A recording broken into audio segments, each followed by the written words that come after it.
This is the Art Marketing Minute with Eric Rhodes, author of the Amazon best-selling book, Make More Money Selling Your Art.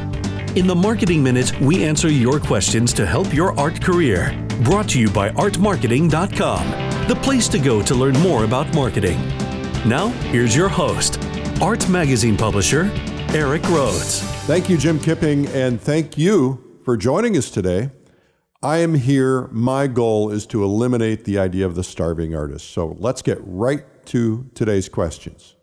So here's a question from KC of Onalaska, Washington. I hope I got that right. She says, coming from a life of entrepreneurial marketing efforts, I have found that marketing becomes time-consuming and it interferes with me doing my art. Is it possible to do both marketing and art well? How do I manage to do both time-wise? Well, that's a loaded question. Is it possible? Yes. There are many hundreds, probably thousands of artists who do it well. And if you look through art history, some of the painters who became known were really good at marketing. Mastering marketing is a really important thing. How do you manage it time-wise? Well, we'll talk about that. First off, you need to consider that as an artist selling your artwork, you're really self-employed. You're running a small business. There are thousands of one-person small businesses out there. For instance, if you owned, let's say, a yard service and you were the only person mowing, well, you'd have to find time to get customers and you'd have to find time to mow and to balance your checkbook and wear the other hats about, getting your fuel or whatever else happens to be part of it. It's really no different for an artist. You just need to embrace the business side of your art and set aside some time for it. The reality is most of us can't paint for 8 to 10 hours a day anyway. We need a diversion. We need a break. We need to get our mind away from the painting. Step away is what they say, right? So use some of that time for marketing. I also think the more time you can spend on marketing, the more you'll sell, and actually the less you'll have to paint. I know that sounds counterintuitive, but the best artists, the most successful artists are the ones who paint fewer paintings and get more money for them because they're in such high demand. So if you were to take, for instance, 20% of your time or 1 day a week out of a 5-day week, you would crush it. You would just totally change everything about your life in terms of marketing. Now, you got to get up to speed. You got to learn marketing. You got to understand it a little bit more. Sounds like you already do. But your life could change and you'd sell a lot more paintings just by taking 20% of your time. Or maybe just take, 2 or 3 hours every day in between painting times or around lunchtime or whatever time. Pick out the times you think are best for your painting. When do you do your best painting? Have the clearest head for that. What are the times when your painting is at best? And you can use that for your marketing, your planning, your shipping, those kinds of things. Just like painting, you need to give yourself permission to know that marketing takes time. It's not going to be overnight, but it's going to be a little overwhelming in the beginning. But just pick 1 or 2 things to focus on. Don't get too overwhelmed. I've got a blog on marketing. It's at artmarketing.com, and it's free. You can get a lot of ideas there. The next question comes from Henry in Washington. It doesn't say which Washington state or city. Anyway, from time to time, I get requests to donate my art for a silent auction. What are your thoughts on participating in silent auctions? I get this question a lot, Henry, and I always give the same answer. Artists don't like them because they think they're not going to get paid for their painting, and they think getting a tax deduction is impossible. Although tax laws recently changed, you might be able to deduct more than time and materials now.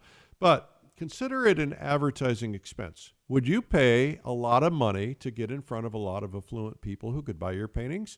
Of course you would.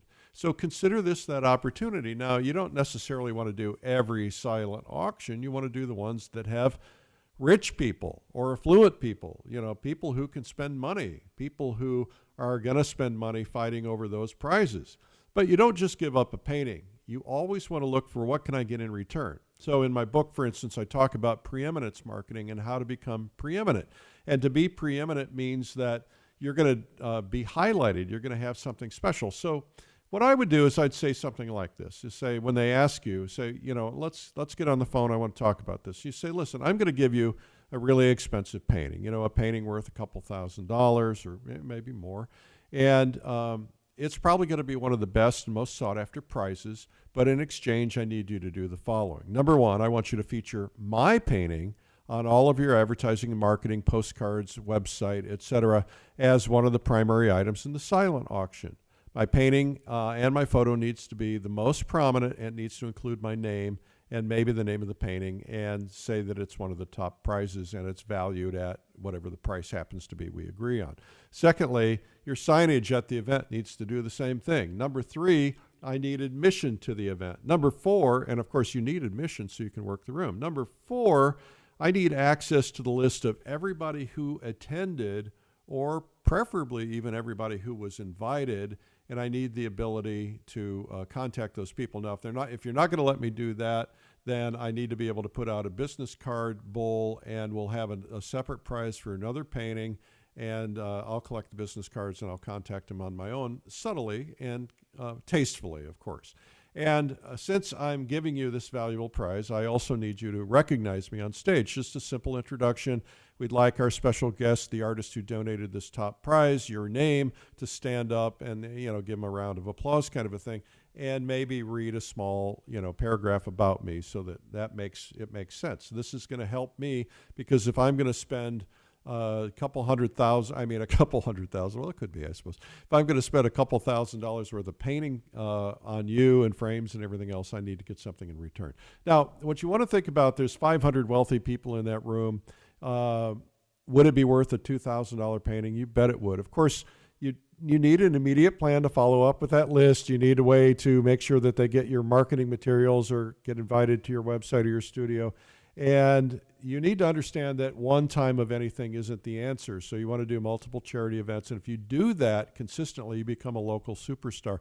We have a whole program in our Art Marketing in a Box thing where we talk about how to do this. It's very powerful. Anyway, it's going to be uncomfortable in the beginning to ask because you're not used to doing that. But and if you want, you can have somebody else do it for you. Have somebody who can represent you in that case so that you don't cave in. That's a possibility. Anyway, I hope it helps. And I hope this Marketing Minute has been valuable. Well, this has been the Art Marketing Minute with me, Eric Rhodes. My goal in life is to eliminate the idea of the starving artist and to help your dreams actually come true. So if you want to submit questions, simply email eric@artmarketing.com. And to learn more about marketing ideas, you can visit artmarketing.com. Thanks for listening.